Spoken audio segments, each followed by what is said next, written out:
তপন থানার দীপখণ্ডা গ্রামে এক পুলিশ কর্মীকে বাড়িতে ডেকে এনে বেধড়ক মারধরের ঘটনায় তীব্র চাঞ্চল্য ছড়ালো এলাকায়। মারধরের জেরে গুরুতর আহত হয় তপন থানার কর্মরত এএসআই গোলাম মার্তুজা। এই ঘটনায় তার স্ত্রী সহ শ্বশুরবাড়ির সদস্যদের বিরুদ্ধে অভিযোগ উঠেছে। পুলিশ সূত্রে জানা গিয়েছে, আহত গোলাম মার্তুজার বাড়ি ইটাহার থানা এলাকায়। কর্মসূত্রে গত 2.5 বছর ধরে তিনি তপনে কর্মরত ছিলেন। স্থানীয় সূত্রে খবর, এই সময় দীপখণ্ডা গ্রামের এক যুবতীর সঙ্গে তার ঘনিষ্ঠ সম্পর্ক গড়ে ওঠে। পরে সেই সম্পর্কে টানাপোড়েন ও নানা অভিযোগে পরিস্থিতি জটিল হয়ে ওঠে। গোলাম মার্তুজার আগের পক্ষে স্ত্রী ও 2 সন্তান রয়েছে। অভিযোগ, সম্প্রতি ওই যুবতী গোলামকে ব্ল্যাকমেল করছিলেন এবং পরবর্তীতে তাকে বিয়ে করতেও বাধ্য করেন।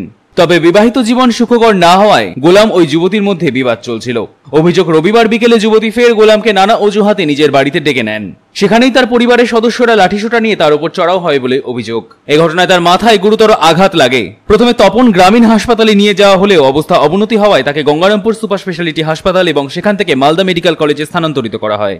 এই ঘটনায় তীব্র প্রতিক্রিয়া দেখা যায় এলাকায়। দীপখণ্ডা গ্রামের বহু মানুষ অভিযুক্ত যুবতীর বাড়ি ঘেরাও করে বিক্ষোভ দেখায়। খবর পেয়ে বিশাল পুলিশ বাহিনী ছুটে আসে ঘটনাস্থলে এবং পরিস্থিতি নিয়ন্ত্রণ করে। তপন থানার পুলিশ অভিযুক্ত যুবতী এবং তার মা ভাইকে আটক করে ঘটনার তদন্ত শুরু করেছে। পুলিশ জানিয়েছে, ঘটনার পূর্ণাঙ্গ তদন্ত করে দোষীদের বিরুদ্ধে কড়া ব্যবস্থা নেওয়া হবে। ল্যাপটপ কিনলেই ছাত্রছাত্রীরা পেয়ে যেতে পারেন 1 কোটি টাকা পর্যন্ত স্কলারশিপ। 2 লক্ষ থেকে স্কলারশিপে টাকা পাওয়ার সুযোগ। এটা ছাড়াও 25টি গাড়ি জেতার সুযোগ রয়েছে। আছে 48টি মোটর বাইক জেতার সুযোগও। এছাড়াও থাকছে 450টি ইলেকট্রনিক প্রোডাক্ট, যেমন TV, fridge, washing machine, laptop, micro oven, mobile phone সহ অসংখ্য উপহার জেতার সুযোগ।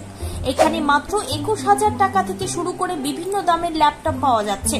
এই সুযোগ সীমিত সময়ের জন্য, তাই আর দেরি না করে আজই চলে আসুন রায়গঞ্জের নেতাজি সুভাষ রোডের হাজারিলাল পেট্রোল পাম্প লাগোয়া রিলায়েন্স ডিজিটাল শোরুমে পুরস্কার জেতার সুযোগ গ্রহণ করুন। কারা মারলো আপনার মাথায়? বিষয় নিয়ে আমি এখন কিছু বলতে চাচ্ছি না, যা বলার আমি পরে বলবো। ঠিক আছে। গঙ্গারামপুর থেকে অমিত মহন্তের রিপোর্ট, কুলিক নিউজ।